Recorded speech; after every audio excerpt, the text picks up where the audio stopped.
Assalamualaikum warahmatullahi wabarakatuh.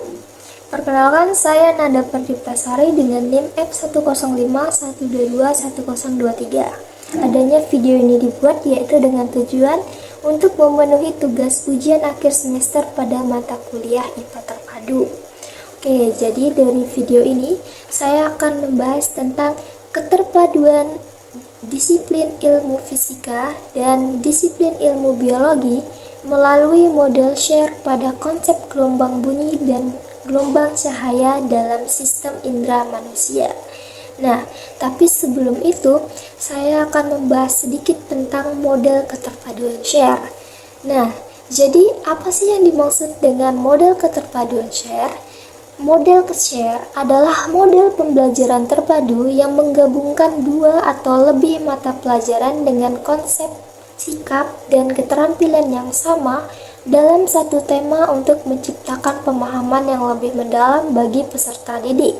Jadi, dua atau lebih disiplin ilmu tersebut akan saling berbagi konsep atau keterampilan yang sama, dan pembelajaran akan difokuskan pada titik temu konsep tersebut. Nah, seperti yang terlihat pada gambar di slide, model share akan ada bagian yang saling beririsan, dan untuk yang di tengahnya itu disebut dengan titik temu konsep. Selanjutnya, jadi disiplin ilmu yang saya pilih di sini adalah fisika dan biologi dengan konsep utamanya atau titik temu konsepnya yaitu gelombang.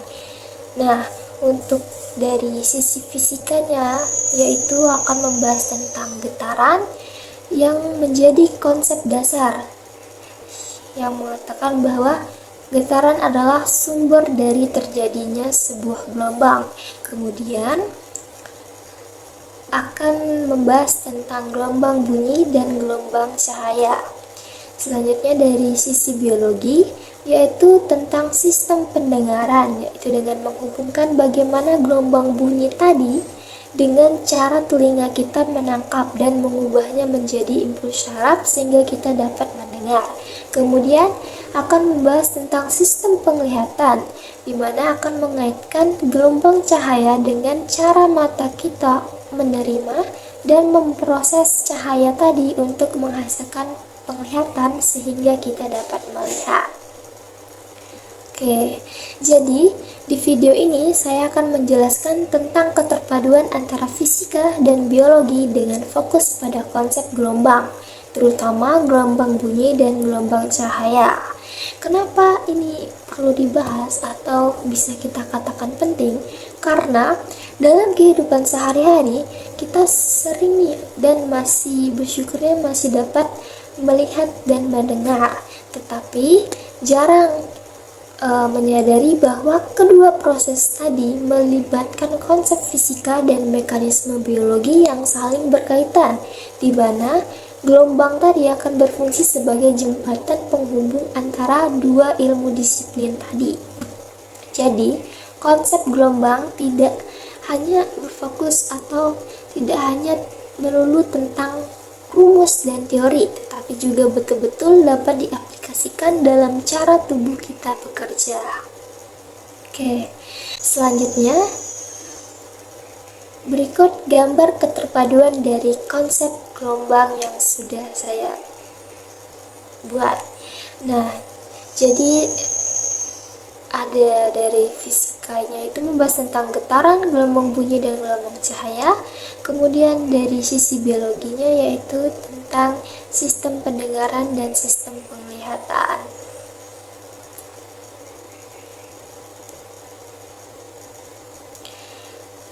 Nah, selanjutnya kita masuk ke konsep gelombang dalam fisika dan hubungannya dengan biologi. Nah, jadi apa sih yang dimaksud dengan gelombang dan hubungannya apa dengan disiplin ilmu biologi?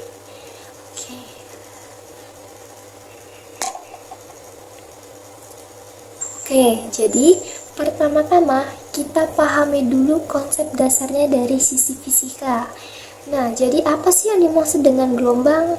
Nah, secara definisi, gelombang itu dapat diartikan sebagai getaran yang merambat dan membawa energi. Kemudian kita akan membahas tentang ciri-ciri dari gelombang, seperti gelombang itu memiliki beberapa ciri-ciri, yaitu adanya frekuensi atau banyaknya getaran per detik, kemudian adanya panjang gelombang, kemudian ada amplitudo, kemudian ada cepat lambat. Kemudian kita akan membahas tentang jenis-jenis dari gelombang. Ada yang gelombang mekanik, transversal, terus longitudinal, dan lain sebagainya. Nah, dalam konteks pembelajaran IPA terpadu ini, ada dua jenis gelombang yang sangat berperan. Jadi kita fokuskan hanya kepada dua gelombang ini, yaitu yang pertama adanya gelombang bunyi dan gelombang cahaya. Gelombang bunyi termasuk ke dalam gelombang mekanik dan termasuk ke dalam gelombang longitudinal. Kenapa disebut gelombang mekanik? Karena untuk merambatnya, gelombang tersebut membutuhkan medium. Nah, pada gelombang bunyi, mediumnya itu melalui udara.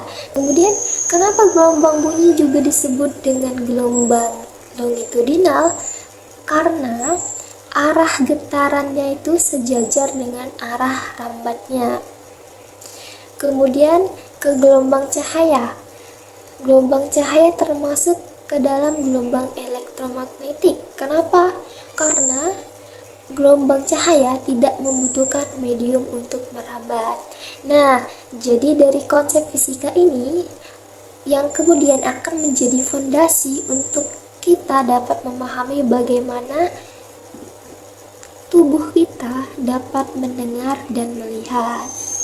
Selanjutnya, kita akan membahas dari sisi biologi, yaitu dimana hubungan antara gelombang bunyi dan sistem pendengaran manusia, yang dimulai dari bagaimana proses dari gelombang bunyi yang merambat tadi kemudian dapat diterima oleh organ telinga kita, kemudian gelombang cahaya dan sistem penglihatan manusia, yang dimana proses dari gelombang cahaya yang merambat tadi kemudian dapat diterima oleh organ mata kita sehingga kita dapat melihat. Nah, selanjutnya kita masuk ke bagaimana sih hubungan atau keterpaduannya antara dua disiplin ilmu tadi. Oke, jadi di sini saya membagi keterpaduan antara dua disiplin ilmu tadi menjadi dua bagian, yaitu yang pertama ada keterpaduan yang pertama untuk gelombang bunyi dan sistem pendengaran, dan keterpaduan kedua yaitu tentang gelombang cahaya dan sistem penglihatan. Oke, pertama kita akan membahas dari keterpaduan pertama, yaitu tentang gelombang bunyi dan sistem pendengaran. Nah, jadi apa sih hubungan antara gelombang bunyi dalam disiplin ilmu fisika dan sistem pendengaran manusia dalam disiplin ilmu biologi? Jadi dari sisi fisika, bunyi tadi muncul ketika benda bergetar. Kemudian getaran itu akan merambat sebagai gelombang longitudinal yang kemudian frekuensi gelombang tadi akan menentukan tinggi rendahnya nada dan amplitudo akan menentukan keras lembutnya suara. Contohnya ada pada garpu tala, senar gitar, atau pita suara dari manusia. Kemudian, dari sisi biologi, bunyi yang sudah merambat tadi kemudian diterima oleh telinga kita melalui tahapan yang sangat struktur. Nah, adapun tahapannya yaitu dimulai dari daun telinga yang menangkap gelombang bunyi. Kemudian, gelombang bergerak ke saluran telinga. Selanjutnya, gelombang telinga bergetar mengikuti frekuensi gelombang, lalu getaran tersebut diperkuat oleh tulang martil, tulang landasan, dan tulang sanggurdi. Lalu selanjutnya getaran akan masuk ke dalam koklea yang berisi cairan. Kemudian getaran tersebut akan menggerakkan sel-sel rambut dan diubah menjadi impuls listrik. Kemudian impuls tadi akan dikirim ke otak melalui syaraf pendengaran. Dan yang terakhir, otak kita menerjemahkan sinyal tersebut menjadi suara yang kita kenali sehingga kita dapat mendengar.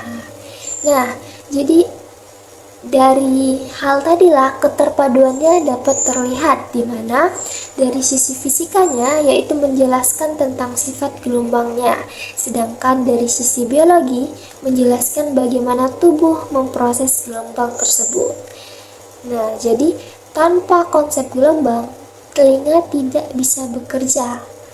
Dan sebaliknya, tanpa organ telinga, gelombang bunyi dari fisika tadi tidak akan bermakna apa-apa bagi manusia.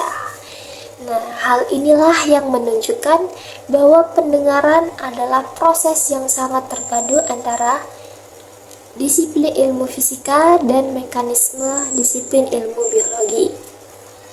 Selanjutnya, kita masuk ke keterpaduan kedua, yaitu tentang gelombang cahaya dan sistem penglihatan, yang dimana keterpaduan kedua ini dari sisi fisikanya yang akan membahas tentang apa sih yang dimaksud dengan cahaya.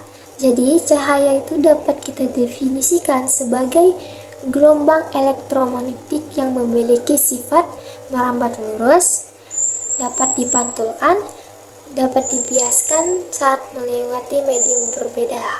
Nah, di sini pembiasan adalah konsep yang sangat penting karena menentukan bagaimana cahaya nanti akan difokuskan dan akan berhubungan dengan sistem cara kerja dari mata kita. Nah, selanjutnya dari sisi biologi, proses penglihatan manusia sangat bergantung pada sifat-sifat cahaya tadi.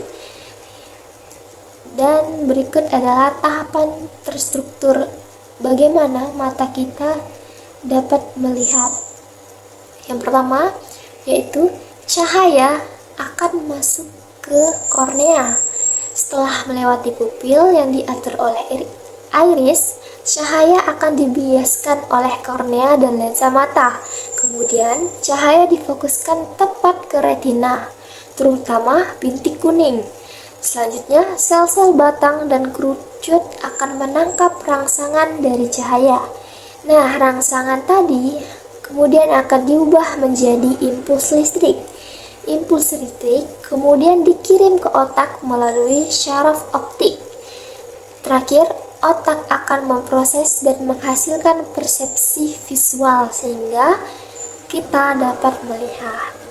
Nah, untuk keterpaduannya yaitu cahaya bisa masuk dan membentuk bayangan karena hukum-hukum dari disiplin ilmu fisika.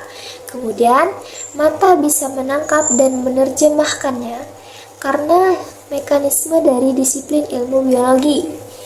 Kemudian, jika lensa mata tidak membiaskan cahaya dengan benar, maka pandangan atau penglihatan kita akan kabur atau menjadi rabun. Nah, seperti ada rabun dekat dan rabun jauh, miopia atau hipermetropia kan. Nah, kemudian untuk koreksinya itu kita juga kembali kepada prinsip dari disiplin ilmu fisika, yaitu dengan penggunaan lensa cembung atau lensa cembung untuk mengatasi permasalahan gangguan dari penglihatan tadi yang rabun. Nah, dari integrasi inilah yang menunjukkan bahwa proses penglihatan manusia adalah kombinasi yang sangat terpadu antara disiplin ilmu fisika dan disiplin ilmu biologi. Oke, selanjutnya, jadi dari penjelasan tentang keterpaduan disiplin ilmu fisika dan disiplin ilmu biologi melalui konsep gelombang bunyi dan gelombang cahaya dalam sistem indera manusia tadi, yaitu dapat disimpulkan bahwa Pertama, gelombang merupakan konsep fisika yang menjadi penghubung antara fenomena alam dan fungsi tubuh manusia. Selanjutnya, sistem pendengaran dan penglihatan bekerja berdasarkan prinsip gelombang bunyi dan gelombang cahaya. Dan terakhir, pembelajaran terpadu antara fisika dan biologi membuat kita memahami bahwa ilmu tadi tidak berdiri sendiri, tetapi saling melengkapi dan saling berhubungan antara kedua bidang disiplin ilmu tersebut. Baik, jadi dari pemaparan tadi tentang keterpaduan disiplin ilmu fisika dan disiplin ilmu biologi melalui model Sher pada konsep gelombang bunyi dan gelombang cahaya dalam sistem pendengaran dan sistem penglihatan manusia, dapat terlihat bahwa model keterpaduan Sher tadi muncul karena adanya keterkaitan antar dua disiplin ilmu, fisika dan biologi, dengan titik temunya adalah tentang konsep gelombang yang dibahas dari sisi fisika terlebih dahulu, kemudian lalu baru diaplikasikan pada mekanisme sistem indera manusia dari sisi biologi. Sekian dari saya, mohon maaf atas kekurangannya. Wassalamualaikum warahmatullahi wabarakatuh.